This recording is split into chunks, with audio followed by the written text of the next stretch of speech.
Good morning and welcome to AI and Tech Tuesdays. I'm your host, Yamille, here with Crystal Gonzalez from CGX. Welcome. Welcome, guys. So What are we talking about today? Today, what we alluded to last week is we're going to talk about the 5 types of funnels that businesses can leverage to get more business, make more money, and build trust with their audience. So shall we talk a little more, or should we just go straight into it, Miss Crystal? What do you think? Do we want to give just a quick overview of what the five funnel names are? Because I just thought it would be good that we talk to our audience a little bit about funnels and kind of what they are, because there's 5 funnel types that are important that business owners understand. So why don't we just name them and then we'll kind of go through each one of them. It's not going to be a super long episode, but yeah, let's just do that. Perfect. Okay, so funnel type number 1 is the homepage funnel. This one is to build trust and or to book appointments.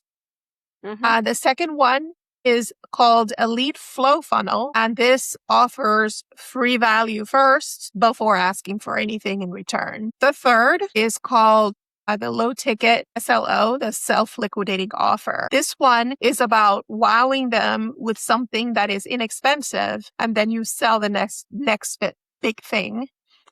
The fourth is a mid-ticket funnel, and that is the full transformation. And that's your cash flow funnel. That is your big offer. Actually, not necessarily the big offer, it's the medium offer. And the fifth funnel type is the high ticket funnel. This is where you're going to be more selective about who comes into your world. So you filter them first and then you wow them with what you have to offer.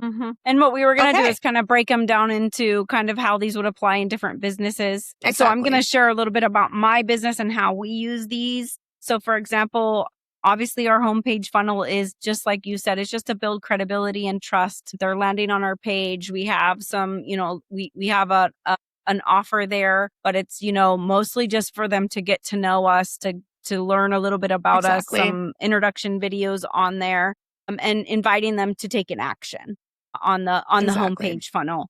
For our lead flow funnel, we have, for example, we offer free assessments, free audits. Those are our big ones.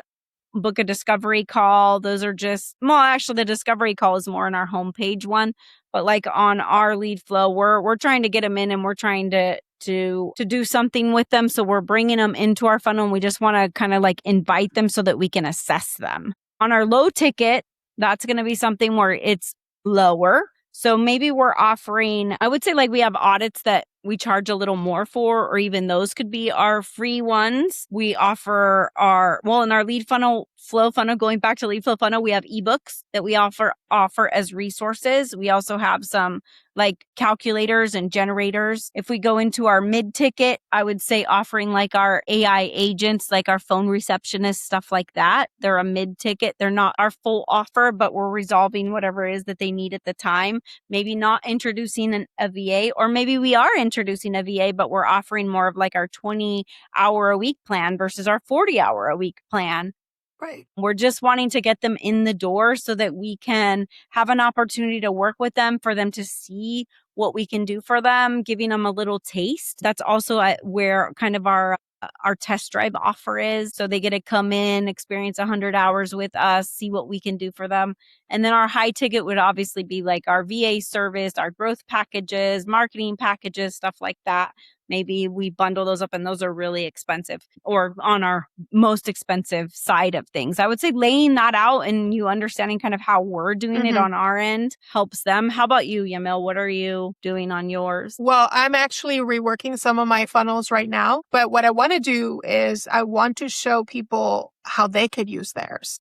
In the funnels in their businesses. Just examples, because this funnel talk is more marketing talk and a lot of people can't really relate to it. So I wanted to kind of offer more specific examples for local service-based businesses as an example. So let's start with a homepage funnel. Again, like Crystal said, this is for building trust, building authority, telling people that you know what you're doing, potentially book. Okay. So an example here is an HVAC company homepage is not about the about us fluff. It's a reviews carousel, above the fold, financing options, a same day service badge, and a single call to action like get a free quote in 60 seconds. Every trust element in this particular funnel, licenses, insurance, years in business, Google reviews, exists to kill objections fast so that a stranger who found them at 11 p.m. with a broken AC books without shopping through more companies. It's huge. A lot of times people don't think about these kinds of things, so it's important to point it out. Number 2, the lead flow funnel. So this one is about free value first. So an example of this one is a roofing company that runs a free storm damage inspection. I mean, we're in hurricane season right now, so that is very relevant to a lot of, I live in the East Coast, so thankfully we're not technically in hurricane path, but if we were, sometimes it can happen. So drone photos of your roof, for example, no obligation. They're not selling the inspection. They're using it to get on the property, build trust, and identify potential jobs. This is basically what I do with my health check model applied to roofing, right? So it's like I give real value, qualify the lead, and then present the paid offer once trust has been built, right? So it's a deeper trust building exercise in this particular one. All right. Next up is the low ticket. Can also be called the self-liquidating offer. So this one's purpose is to wow them on the cheap and sell them big next. Sell the next big thing. So an example of this one for a local pest control company that sells, for example, a $49 one-time inspection and spray, that doesn't break even, or even it maybe even loses money. But the goal isn't profit in this particular type of funnel. It's proving the tech shows up on time, they're clean, they're professional, and they explain everything. The experience is what sells the $89 a month quarterly plan on the spot, right? All right. Next up, item number 4, funnel number 4 is the mid-ticket funnel. And this one sells the full transformation and is the one that gives you cash flow, right? So for a plumbing company example, sells a whole home repipe package. But we don't all need that, right? And we don't need it. Usually that comes after they come for the first time to fix the leak and they discover that there's a big problem that needs to addressing. Yeah. But hey, you came and you wowed them with your service, and now you present them with this huge bill that they may have to pay and have done. But now they trust you. So this is not that this fix one leak, but never worry about the pipe failure again, right? These things are priced at high dollars. They're priced at $8,000 to $15,000, depending on where you live and the type of home you have. It can be financed and sold as a complete fix to a homeowner's actual fear. Water damage, the next leak prevention, the next emergency call prevention. And this is where most trades businesses make their real margin.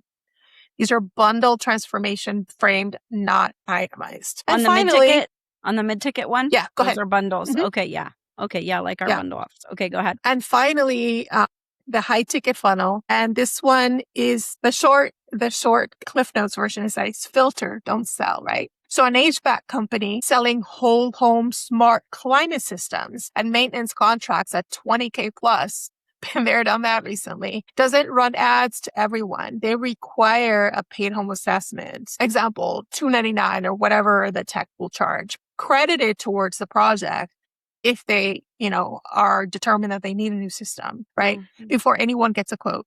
That filters out tire kickers, price shoppers, and leaving only homeowners serious enough to pay just for the chance to buy. So again, all these kind of, they stack on top of each other.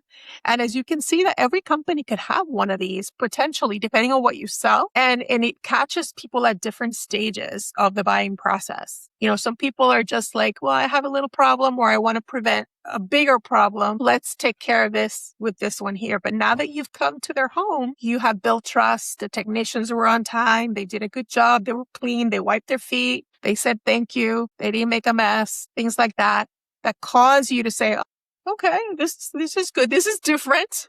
We've all had the home service company that hasn't really been up to par, right? Hasn't done the best that they could have done. And you're not very impressed. So are you going to hire them again for the next thing? Maybe not. So yeah, it's making me think about when we worked with a roofing company in the past and, or not just a roofing company, even like the HVAC companies or plumbing companies or whatever, where they're offering to go out and do a free roof inspection or, a free AC maintenance or you go check your I think go check your AC unit to make sure that it's okay for the season, like a season check or whatever. They're offering to do this for free, and it is costing them money to do it. They're losing on this, but on the other hand, the goal is to build the trust and to get their foot in the door to be able to sell you something down the road that you'll actually go to them, remember them, and trust them to be able to want to work with them. Mm-hmm. And even in with general contractor, and like what my husband does, like he may get like just a little project, like a small thing, and if he can fit it in, he'll do it, because what happens is they go and they do the job, and they get called back later to do the bigger job. Yes. There's like a claim or there's been water damage or whatever. They know to call him, because so many companies out there, they'll take off with your money and actually not do the job. Those contractors they're saying they're contractors, and then you pay them a deposit on on the work, and the next thing you know, they disappear. And so people are worried about that. So he'll get his foot in the door just doing something like that, something small. So guys, don't be turning away those jobs. Think about them as your foot in the door to be able to upsell, create that upsell path, and figure out what your upsell path is to get to the high ticket. Start with something low, some offer, but don't do it templated. Don't do what everybody else is doing. Think of unique, outside the box offers. Yeah, all the way from the low to the high. Stand out by being a little different. Yeah. There's nothing wrong with that. People have seen offers. They know what an offer is. It's like, but be creative. I think I've mentioned before in the show that we live in a condominium. Actually, we live in a community that has different kinds of housing. But where we live we live in a 3-story condo complex. So we have siding on the outside of our homes, right? So that needs to be cleaned every so often. And I tell you what, our house right now needs to be power washed. You said this in another, But you would think that the people that are doing it for other customers in the neighborhood would be like, hi, I'm already here. Why don't you just door knock, right? And say, hey, I'm already here. The equipment is here.